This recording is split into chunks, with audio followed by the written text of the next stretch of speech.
e lei de LAFTA prescrever que é placa que tem adicional do setor coletivo, por exemplo, na SB, que a AZV também por ordem usar para refinanciar a débito de Aruba, do site do qual que nós fazemos nós temos o préstamo não está formalizado ainda, by the way, agora bisa que está rond, e não está rond ainda, pero está um préstamo de 50 milhões de florins para 3 anos, interesse de 3%, que está dando a Aruba interesse savings de mais ou menos 3%, riba suma aqui que está basta placa,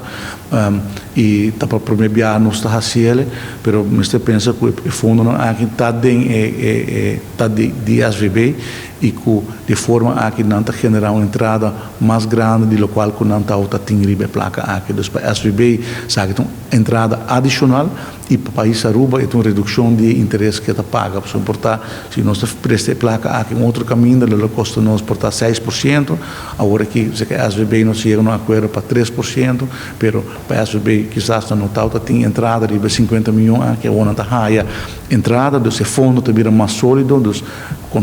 ao contrário, é pensionado não está borda segurar que o fundo tem mais entrada e o país Aruba tem menos gasto na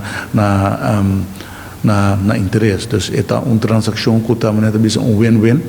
e ajuda nós também para manejar nos gastos de interesse de uma forma mais positiva.